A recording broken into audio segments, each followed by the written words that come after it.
Eli Whitney invented the cotton gin in 1793. Prior to his invention, Americans had tried and failed to produce cotton. This invention separated cotton seeds from fibers. Without this invention, one slave could produce up to 1 pound of cotton per day, but with this invention in use, one slave could produce up to 50 pounds of cotton. This caused cotton to become a major crop in the South, and northern factories began to produce cotton. Another major agricultural technology was the steel plow invented by John Deere.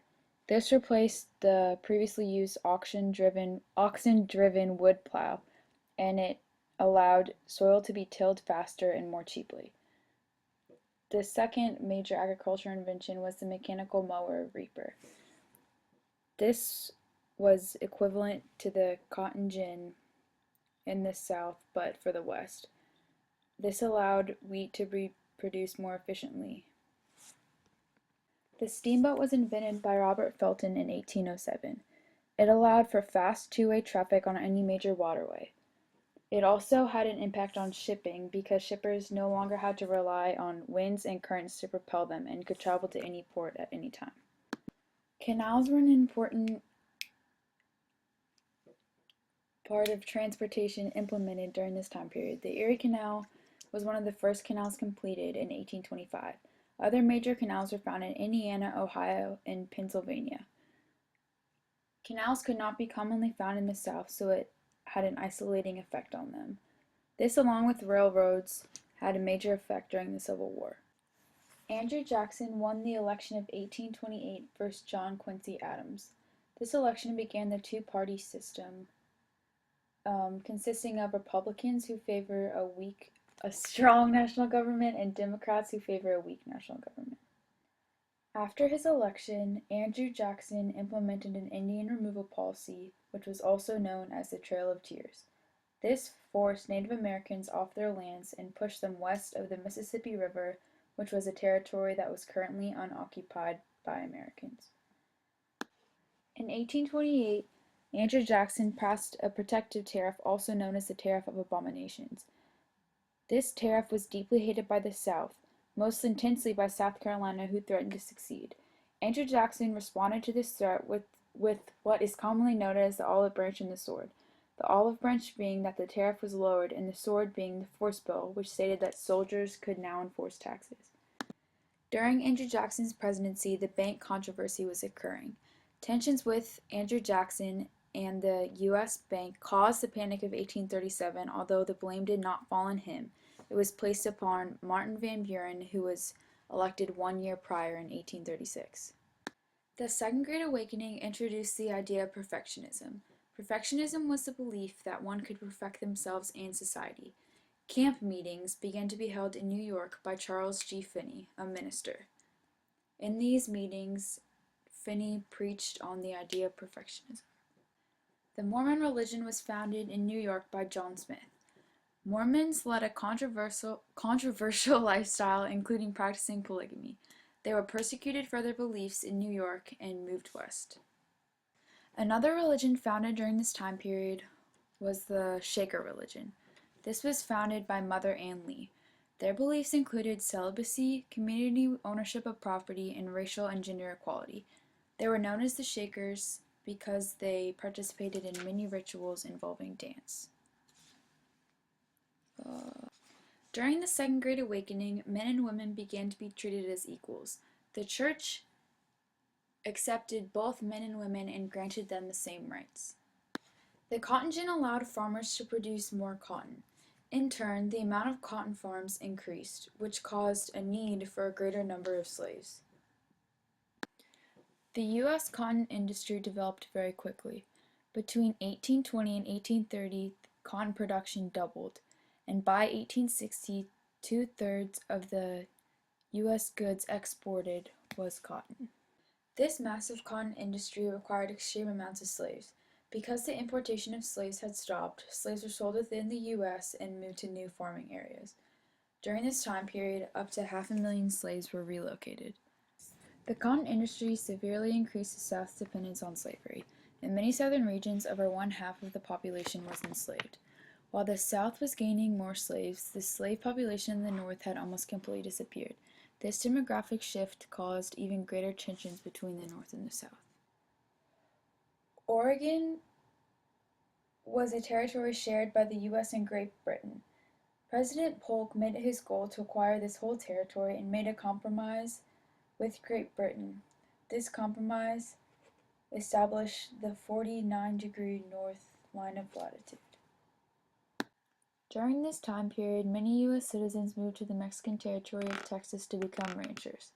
Texas soon fought Mexico and became an independent republic. Later, Texas was admitted to the United States as a slave state. The U.S. won the Mexican cession as a result of their victory in the Mexican-American War. This new territory included California, Utah, Nevada, and the majority of Arizona.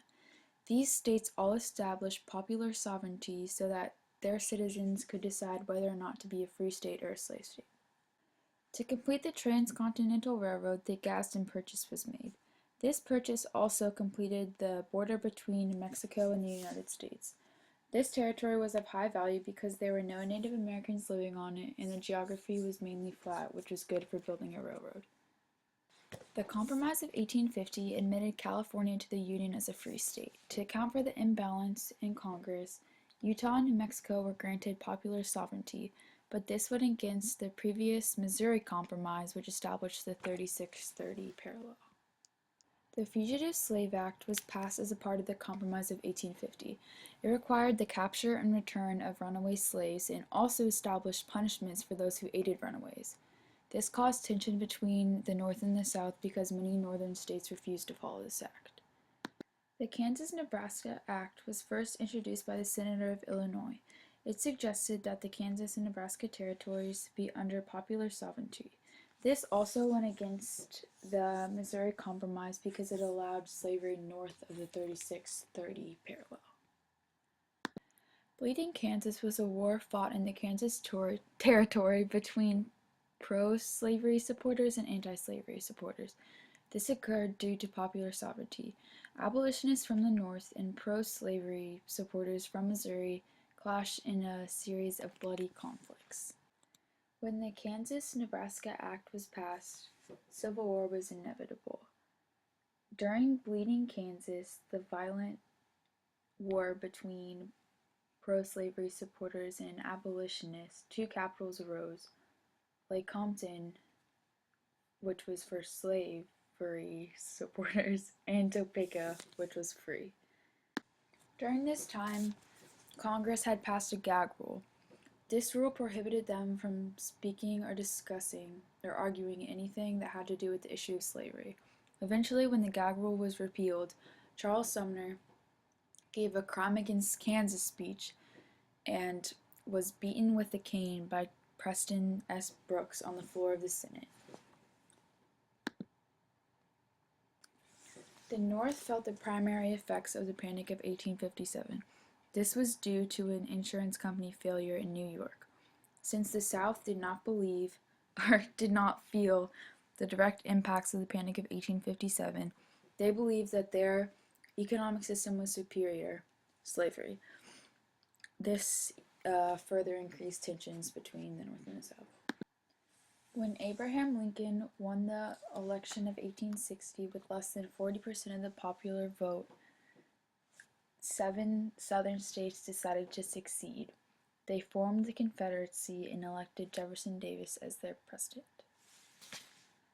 Lincoln's original goal was to reunite the country. He tried not to further upset southern states that had not already seceded, and his main goal was to stop any secession from occurring.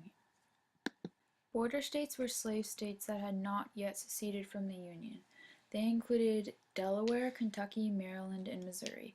Later, West Virginia broke off and also became a border state. Lincoln did everything he could to not upset these states and tried to prevent them from seceding. Midway through the Civil War, the Union's goals changed.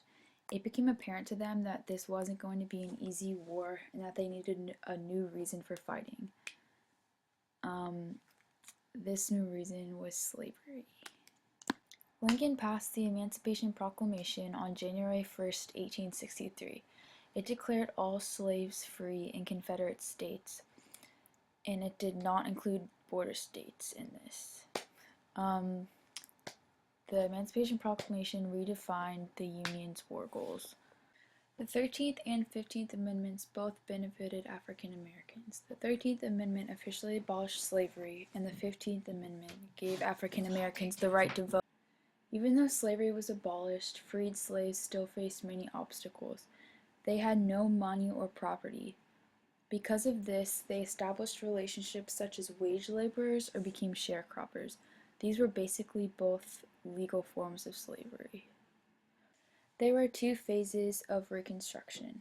The first was called the presidential phase, and it lasted from 1865 to 1867. This phase was very merciful towards the South. People who had previously been Confederate leaders were allowed to return to power. The second phase of Reconstruction was called the Congressional phase.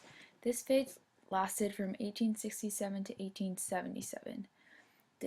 In this phase, the South was treated very harshly and was put under military occupation. It was also divided into 5 military districts.